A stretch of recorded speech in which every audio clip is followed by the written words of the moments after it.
Okay, hashtag wow, hashtag now. I'm going to go ahead and give my review of the paranormal circus. Sorry, 2. As I pointed out, you saw a lot of clips. Like I said, I didn't do all of it. I did some clips here and there. And you can see why this circus is popular.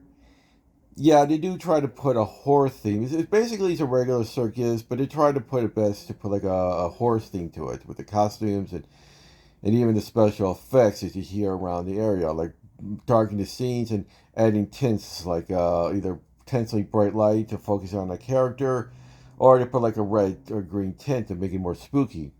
But honestly, what really things should be known for is how they push the envelope on a lot of these acts, making them more like stunts. For example, you saw the typewriter, the tight. I don't know how to pronounce this. Is it Tightwire Act? Well, for now, Tightwire Act.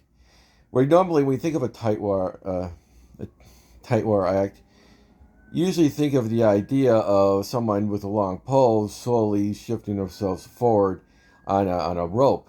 But here you see they're actually kind of bouncing up and down on this rope all the way over, only using an umbrella to balance themselves.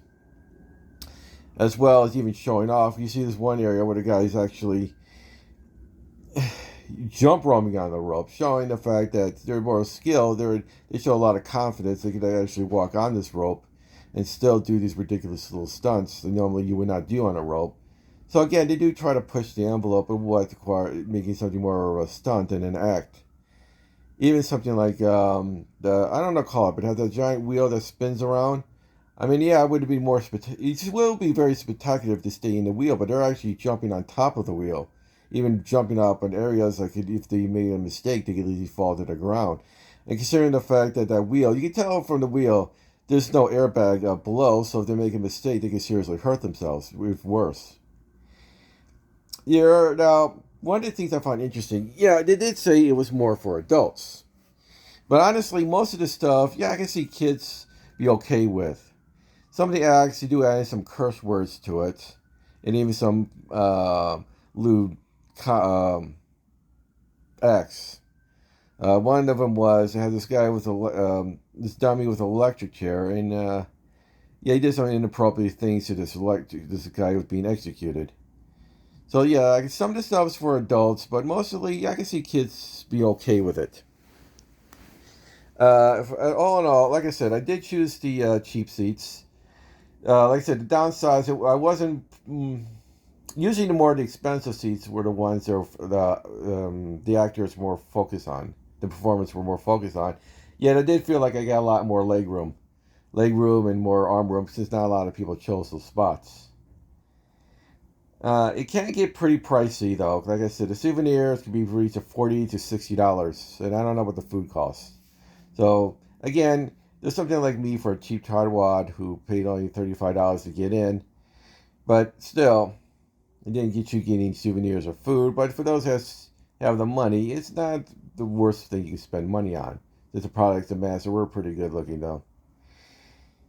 As for the show, like I said, I find it interesting. Even the ATM machine was a physical person dressed as a fortune teller. So I'm not sure how that works with an actual person doing ATM thing.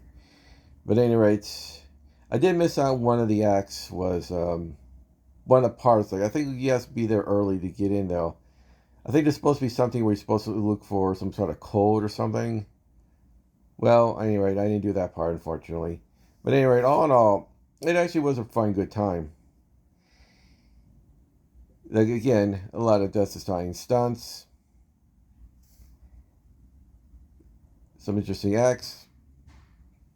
But all in all, I would recommend going to this circus. But what are your thoughts on it? Did anybody actually go in that one part of the concession stand? Because unfortunately it was closed. What did you find? Would you recommend the circus? Did you buy one of the souvenirs? Or more than one? What was your favorite part of the show? Or what's your favorite souvenir? Again, I'd like to thank you for the 60 subscribers. Please, let's get me to 1,000 subscribers before the end of the year. And I hope your day sucks a little less. See you in the next video.